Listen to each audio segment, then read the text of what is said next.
केरल के कोझिकोड में बीजेपी की राष्ट्रीय परिषद की बैठक हुई। आमतौर पर कार्यकारिणी या परिषद की बैठक या किसी भी पार्टी की बैठकों को हम भीतर से नहीं देख पाते और न जान पाते हैं। वहां प्रमुख नेताओं के बयान से ही वो परिषद चर्चा में आती है, कार्यकारिणी की बात होती है। लेकिन वहां आने वाले कार्यकर्ता कौन होते हैं, सदस्य कौन होते हैं और उनकी नजर में पार्टी कितनी बदली है, बीजेपी में किस तरह के बदलाव आ रहे हैं, भीतर से देखने वालों की नजर में ये पार्टी पहले की तुलना में या राष्ट्रीय परिषद पहले की तुलना में कितनी बदल गई है, इसी नजर से देखने का प्रयास किया हमारे सहयोगी अखिलेश शर्मा ने। कहते थे कि जनसंघ के दीप में तेल नहीं, सत्ता चलाना कोई खेल नहीं, और वहां से हम चले और आज यहां तक पहुंचे। अमर रहे भारत माता की, भारत माता की। जनसंघ के चुनाव चिन्ह दीपक के बारे में लगा ये नारा उसके नए रूप बीजेपी का सन 84 तक पीछा करता रहा, जब उसे महज 2 सीटें मिली। 2014 में अपने बूते सरकार बनाने वाली पार्टी के लिए अब ये बीती बात है। दीनदयाल उपाध्याय से लेकर अमित शाह तक, कालीकट से लेकर कोझिकोड तक और जनसंघ से लेकर के भाजपा तक, ये एक लंबी यात्रा है भारतीय जनता पार्टी की। आज भारतीय जनता पार्टी देश की सबसे बड़ी पार्टी है। उसके 282 सांसद हैं, 13 से अधिक राज्यों में उसकी सरकारें हैं, 1000 से ज़्यादा विधायक हैं और करीब 300 से ज़्यादा सांसद हैं। ये एक लंबी यात्रा है बीजेपी की और हमने इस यात्रा को करीब 1 दशक से बेहद नज़दीकी के साथ देखा है। मेरे अपने कई अनुभव हैं भारतीय जनता पार्टी की इस यात्रा को लेकर।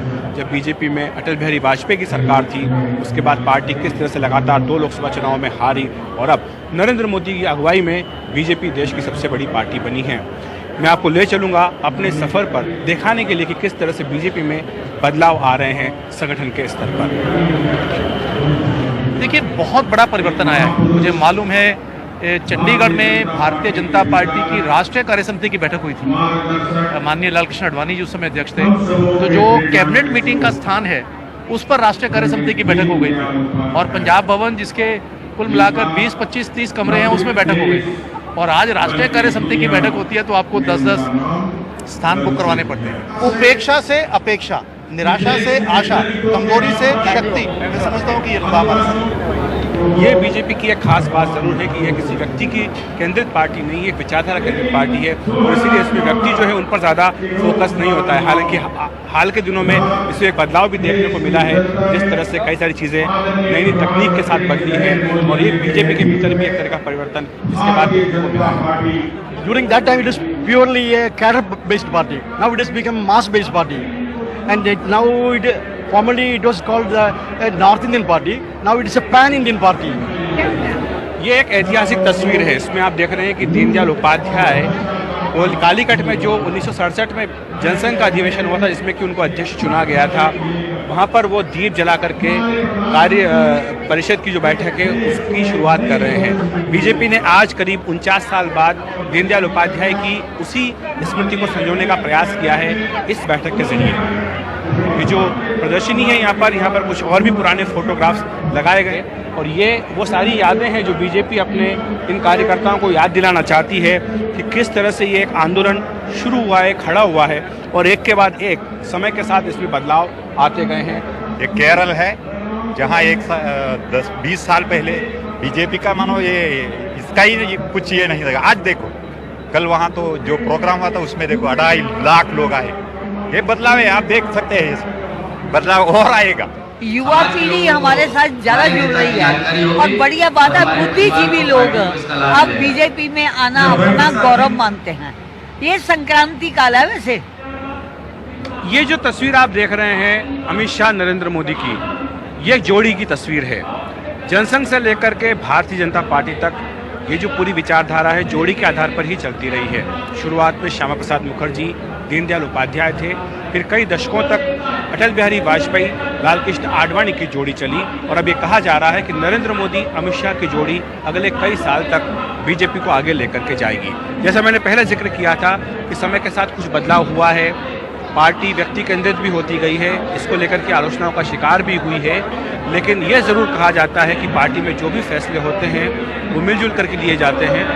लेकिन हाल में हमने देखा है कि जिस तरह से नरेंद्र मोदी प्रधानमंत्री बने उसके बाद जो फैसले लिए जा रहे हैं उन्हें लेने का तरीका थोड़ा थोड़ा बदल रहा है। जहाँ तक सामूहिक नेतृत्व की बात है, अब ये पक्के तौर पर कहा जाने लगा है कि अधिकांश फैसले उन्हीं दोनों लोगों की सहमति से, दो नेताओं की सहमति से लिए जाते हैं। तो ये भी एक बदलाव है जो नेतृत्व के काम करने में, नेतृत्व के फैसले लेने के तरीके में भारतीय जनता पार्टी में समय के साथ साथ बदला है। पुराने कार्यकर्ताओं को दीनदयाल उपाध्याय की यादें अब भी ताज़ा हैं।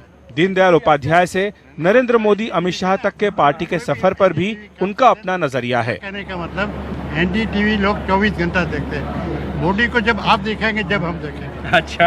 मतलब और मैं जनसंघ के टाइम से इधर काम करता हूँ। 67 से जनसंघ के टाइम से ये पार्टी को बिलीव करता हूँ। 67 में आप थे उस था, दीनदयाल जी के साथ में था।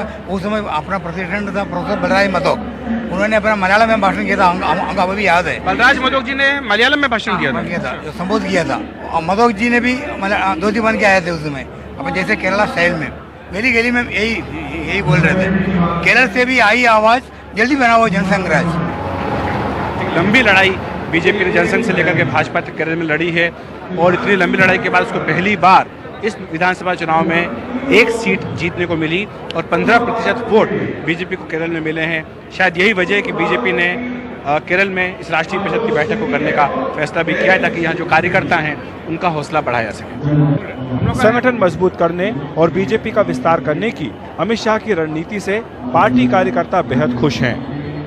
पहली बार भारतीय जनता पार्टी के कई जगह कार्यालय नहीं है, तो भारतीय जनता पार्टी कार्यालय खोलकर हर जिले के अंदर, ताकि कार्यालय के माध्यम से व्यवस्थित तरीके से काम चले संगठन का, इसकी कार्रवाई की है तो निश्चित रूप से इसके परिणाम निश्चित रूप से आएंगे। भारत के बारे में हम कहते हैं कि जो हमारी अर्थव्यवस्था है वो हाथी की तरह है, धीरे धीरे चलती है, लेकिन कई बार जब राजनीतिक पार्टियां जल्दी में चलती हैं तो कई चीज़ें पीछे भी छूट जाती हैं। बीजेपी के बारे में भी ऐसा कहा जाता है, जो आलोचक है वो सवाल उठाते हैं कि क्या बीजेपी जब बदली है, लंबा सफर तय किया तो कई चीज़ें पीछे छूट गई हैं। पारंपरिक मूल्यों की पार्टी बात करती है, मगर ये भी देखने में आया कि जब विपक्ष में पार्टी होती है तो उसकी ज़ुबान कुछ और होती है और सत्ता में आने के बाद उसकी ज़ुबान बदल जाती है। हाल ही में जो उड़ी में घटना हुई है वो एक ताज़ा एग्जाम्पल है कि किस तरह से नरेंद्र मोदी जब विपक्ष में थे तब उनकी भाषा अलग थी और अब उनकी भाषा सरकार में आने के बाद पूरी तरह से बदल गई है। विपक्ष में रहते हुए युद्ध और उन्माद और सत्ता में आते ही अमन के बोल, पर बीजेपी कार्यकर्ताओं को अपने नेताओं पर पूरा भरोसा है। हमें पूर्ण विश्वास है कि जो उड़ी में हुआ है, जो सैनिकों की शहीदियां हुई है, उसका किसी न किसी रूप में अवश्य बदला लिया जाएगा और अगर उसके लिए युद्ध भी शायद लड़ना पड़ेगा तो मोदी जी उसमें भी पीछे नहीं हटेंगे। निश्चित रूप से श्रद्धेय मोदी जी 18 जवानों का जो शहीद हुए हैं उनकी शहादत का बदला अवश्य लेंगे। भाषण खत्म होने के बाद ही मुझे लंदन से फोन आया अपने भाई का, मित्र का। वो कह रहे थे आज हमारा सीना चौड़ा हो गया है। बीजेपी की चुनौतियां भी बढ़ी हैं। बाहर से लोग आते हैं तो घर में विरोध आता है। पुराने लोग हाशिए पर जा रहे हैं। चुनाव जीतना, सरकार बनाना ही सफलता की कसौटी बनता जा रहा है। ऐसे में कार्यकर्ताओं का भरोसा बनाए रखने के लिए नेतृत्व को काफी कुछ करना होगा। अमित शाह की अगुवाई में बीजेपी चुनावी युद्ध लड़ने वाली एक बड़ी मशीन बन गई है। राष्ट्रीय परिषद की बैठक खत्म होते ही राष्ट्रीय कार्यकारिणी की तारीख बता दी गई है।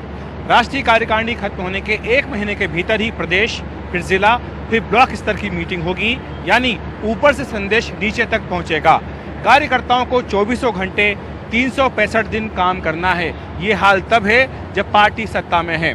अमूमन होता ऐसा है कि सत्ता में आने पर संगठन क्षीण पड़ जाता है, मगर जनसंघ से बीजेपी तक की इस लंबी यात्रा में बीजेपी ने जो कई मुकाम देखे हैं उसमें अब ये पार्टी एक नया रूप भी ले चुकी है।